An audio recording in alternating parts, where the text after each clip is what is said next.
Okay, now let's remanage what we were doing. Now this is the three constellation diagrams for the, or the three constellation diagrams for the different PCK systems. We have here a binary shift keying, and we have a quadrature, and this is an APSK. In the binary shift keying, we have two symbols. So we have two states and one bit. So this is a 1 and this is a 0. In the 4BSK or the QPSK, both have the same meaning.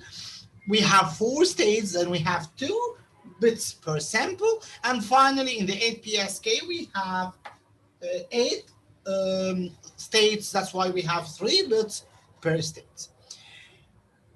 In the PPSK, the difference between the 2 states is 180 degrees. In the quadrature PSK, the difference is 90, and in the 8PSK, the difference is 105. Simply, you can say that the angle difference between the 2 states generally equals to 260 over L, where please don't forget that L is the number of states. So if we have 2 states, you will have 180. If it's 8, then you have 450. Sorry, 45 degrees. Now, we were discussing the impact of the noise immunity on different PSK systems. So the example was as follows. Imagine that you have a carrier with an phase is equals to 0. And due to some noise in the system, I mean in the channel, this phase shift becomes 250, sorry, the noise introduces a shift of 25 degrees. So instead of having a 0 degree carrier, the receiver receives a carrier with a 25 degrees. So this is a transmitter, here is the channel, and this is a receiver. Now, if you are using a binary phase shift key, no problem at all, because if you receive a signal at an angle of 25 degrees, you will say that, of course, this is a 0 degree, and it introduces an error of 25 degrees, and so this is a 0, so no problem. If you are using a binary phase shift keying, sorry, a quadrature phase shift keying, and you receive a signal here, so again, it's no problem because this is somehow more related to this state than the other state, so you can get it. But here, what if you receive a signal here? It's a 25 degree, and you have a state at 0 and a state at 45. So it may be an originally 0 state, or it may be a 45 originally state. You cannot in the receiver determine, or we can say that it's an equal probability. It's 20 degree from here, and it's 20 degree from there. Or so 25 and 20, 25 degrees from the 0 and 20 degrees from the 45. So you have a problem in the detection. So whenever you have a higher PSK system, like this is an 8 PSK, you can have a 16 PSK and so on. Whenever you have a higher PSK system, you gain a very important thing, that you have more bits per symbol. So here we have a 3 bits per symbol with respect to 1 bit here. However, you decrease your noise immunity because the distance or the angle between each 2 states become more and more narrow. So this is a trade-off whenever we are using high order PSK systems. So let's turn back to our slides again.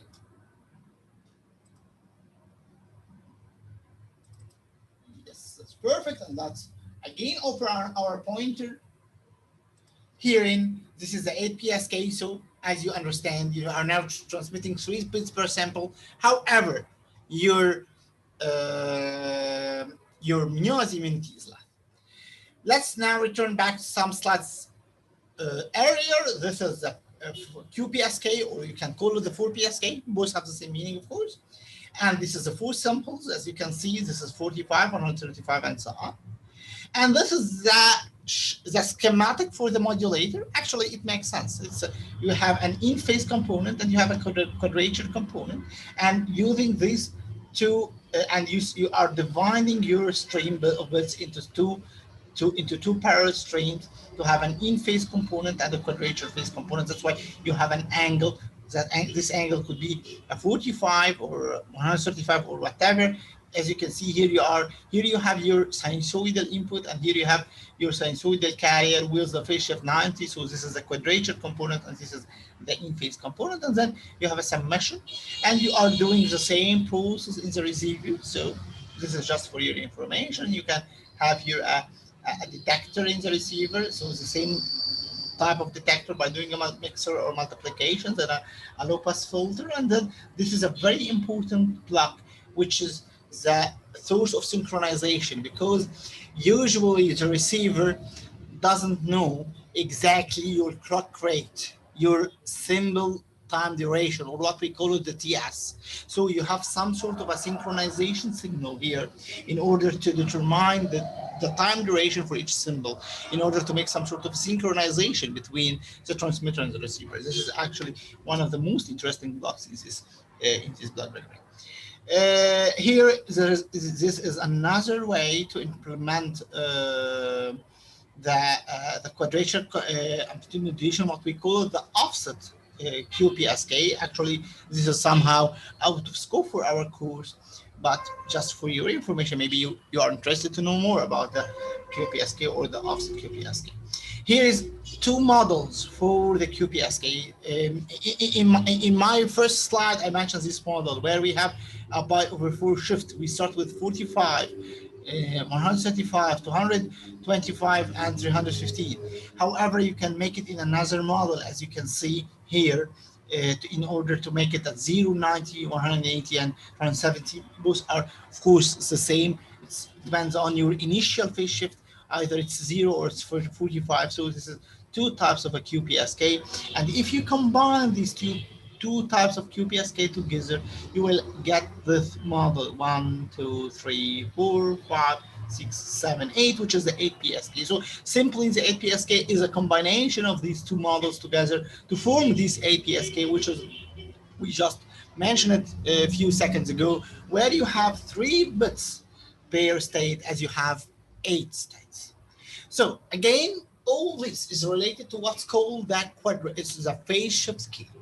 What do we mean by this phase shift keying is that we have a constant amplitude, we have a constant frequency, but we have different phase for different symbols or for different states.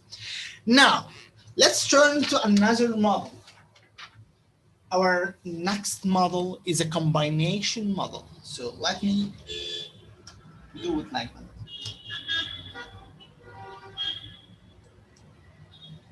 Okay. So whenever we did our 8PSK, we say that, okay, here we have something like that. 1, 2,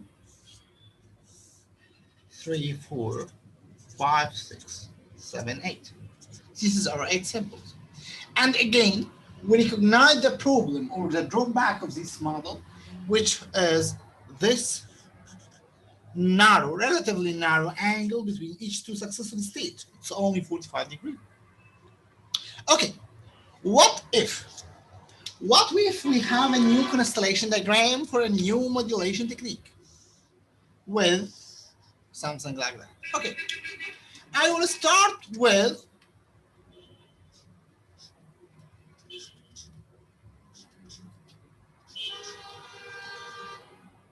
this is typically a 4PSK or the quadrature phase shift keying. Okay, you will tell me it's not correct. You are not comparing the same states. Here, this is an 8 states, but this is a 4 states. So I will going to add another 4 points on the constellation diagram like that.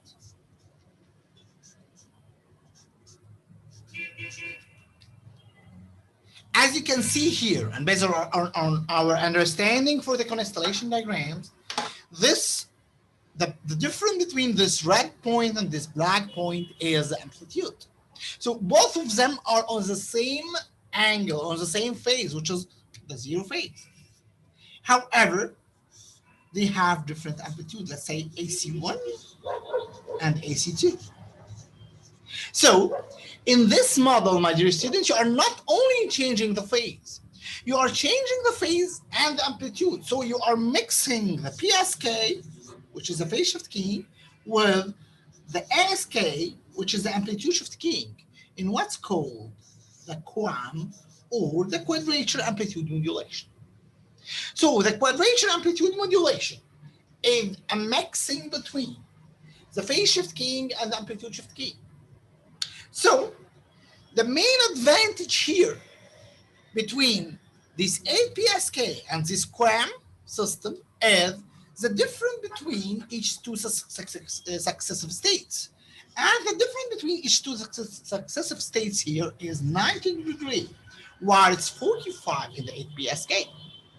However, again, as usual, no free lunch. So you have this relatively higher difference, but the amplitude effect can now be effective. Here, you have a perfect immunity toward any amplitude change because the amplitude is constant, which is, if you remember, the main advantage of phase modulation and frequency modulation over amplitude modulation. Herein, your amplitude immunity is not high because you have two different states. So, for example, if I'm sending a black symbol here, and this symbol has some imposed noise that shifted to be here, for example, then I will make a wrong detection. In this schematic, this will not be happen. This will not happen. So you gain something. You increase the angle between each two states. That's right. However, the amplitude immunity is still enrolled. So this is a new model, which is the quadrature amplitude modulation, my dear students. So what we are going to do is as follows.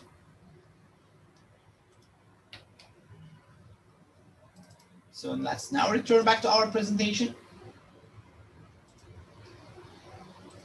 And let's do it here. That's the quadrature amplitude modulation. So in the quadrature amplitude modulation, you are changing both the amplitude and the phase of your samples. So, for example, this is one of the QAM systems. So let's do it. So this is one of the famous QAM systems. We call it 16 QAM. So it's 16 QAM because we have 16 points. Each point represents a state. So in this modulation technique, you can model 4 bits per symbol. So you multiply your data rate by 4 with respect to the binary phase shift keying with the QPSK, which is the standard term. So this is actually the most advanced modulation technique.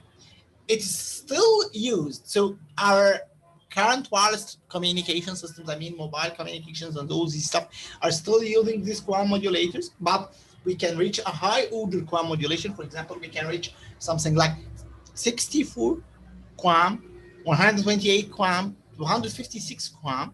So you can increase the your QAM modulator or your QAM modulation order. And the main parameter of increasing this QAM modulation is your sensing, your estimation to the noise in the system. So whenever you are sure that the noise in the system is very low, you can go with high order QAM modulators. Whenever the noise is high, you have to reduce your QAM order. Because as we understand, the noise immunity decreases as far as we increase the order of the modulation. So this is very important. That's why in our mobile phones or in our communication systems in general, we have what's called the adaptive modulator. So what do you mean by adaptive modulator? That this modulator is capable of modulating the signal with different orders. It can be 8 or 4, 16 or 20 or 32 or 26 or 64 or 128 or 256. This depends on the nature of the channel. So whenever you have a good channel, I mean a low noise level, then you can go with a high order of modulation. This is the concept of quadrature amplitude modulation. This is a very, very important concept for the communication modulation or the digital communication modulation techniques. By this slide, my dear student, we have finalized this third portion of the course. If you remember, I told you previously that we have what's called the extension in the signals course. The extension in the signal course was in the form of the Fourier transform and the system analysis. Then we transfer to what's called the analog modulation techniques. In the analog modulation techniques, we study AM, FM, and PM. Then we go to the third portion, which is the digital modulation techniques. In the digital modulation techniques, we have studied the shift keying techniques, the pulse modulation techniques, the multiplexing techniques, and finally, in this lecture, we have studied the QAM modulators or the quadrature amplitude modulation. We have only one lecture toward the finalization or the termination of this module. In the next lecture, my dear students, we are going to talk about the fast Fourier transform. So in the next lecture, my dear students, we are going to deal with the fast Fourier transform, which is the digitalized or the discrete version of the Fourier transform. Actually, I consider this part as the bridging part to your digital signal processing course next semester, inshallah. So we are trying to do some sort of an introduction to the DSP or the digital signal processing, because usually DSP are using FFT. Maybe some of you already use the FFT during the project, the MATLAB project. So we are going to illustrate more about the fast Fourier transform, the algorithm, how it's implemented. Maybe this is somehow interesting for you as a computer engineer. So thank you very much for your concentration, and see you in the last week, in week 12, with the fast Fourier transform, inshallah. Thank you very much.